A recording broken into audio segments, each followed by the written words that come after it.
Now let's check back in this morning with Mike Joyce. At least tomorrow, when we're still in this cold weather zone, people can be inside bundled up watching the game, right? Yeah, no, tomorrow will be a little bit warmer for us. The morning's still chilly, but not nearly as cold as we are this morning. But let's head down to Athens County at Ohio University. It is a snowy scene, but very cold with a clear sky and temperatures in the single digits. In fact, right now we have 7 degrees in Athens. We have 5 at John Glenn Airport, Washington Courthouse at 5, Circleville at 4, Mount Gilead at 0. But when you factor in a light wind, it doesn't take much when it's 0 degrees to go down to 16 below. That's at about an 8-mile-per-hour wind up in Morrow County, 10 below in Mount Vernon, 5 below in McConnellsville, 7 below for John Glenn Airport and in Circleville. So certainly very, very chilly. And this is the time we start considering our frostbite factors. And the range we're in right now is about 30 minutes. So if you have any exposed skin, we could see frostbite in about 30 minutes or so. That's why it's so important to cover up, even with temperatures like this. But it gets even more dangerous as the wind chill drops from 20 to 30 to hopefully not very often 40 degrees below 0. That's not the case now, but we have a 10-mile-per-hour Arctic wind in Mansfield right now, but not much different in Columbus and Zanesville and really across most of the central and eastern part of the Buckeye State. So what does that mean for our temperatures later today? Well, we'll see some improvement, but not much, and it's going to take a while. Now that it's 5:47, here's 8:57, so a little more than 3 hours from now, still in the single digits, and by lunchtime, we're still cold. Teens, and that's it for many communities. Some of us will stay in the teens today. The rest of us in Columbus and the metro area topping out at about 20, so a very cold day. And then when the sun sets this evening, we're back into the single digits, especially east where the sky remains clear longer.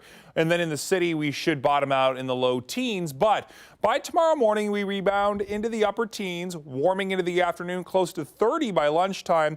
And that's where we're going to be tomorrow. Temperatures in the low 30s and upper 20s. So better than today, but still very winter-like.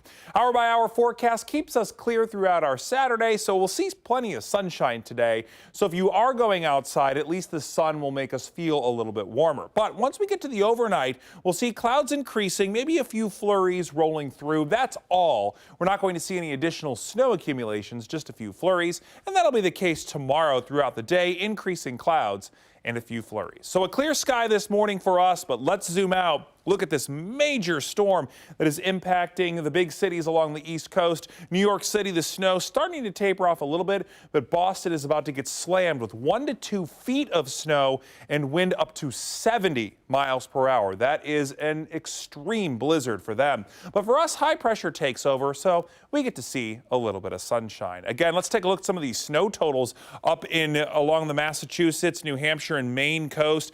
Some spots in coastal Maine could see up to 3 feet of snow, so 36 to 48 inch range. Boston looking at about 2 feet of snow, but you can see how narrow that band is right along the coast.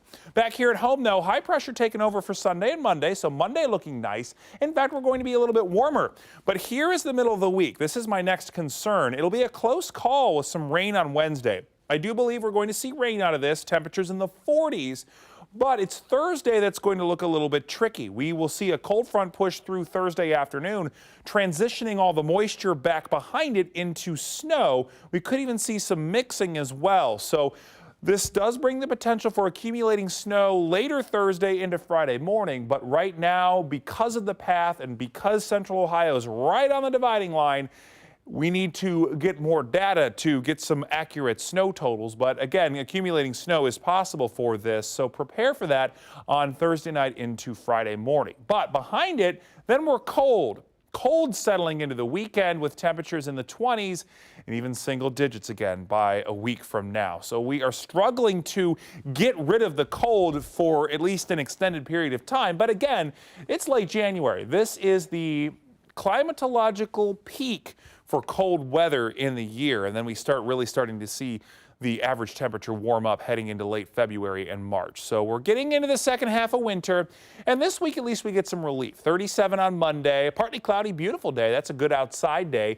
And Tuesday, not bad either. Most of the day will be dry with some showers working in the evening. Wednesday, a rainy day, 46, and then 37 on Thursday. That high will be early Late in the day, we see a transition back to snow, so we have to watch it very closely to see where we're going to place those snow totals.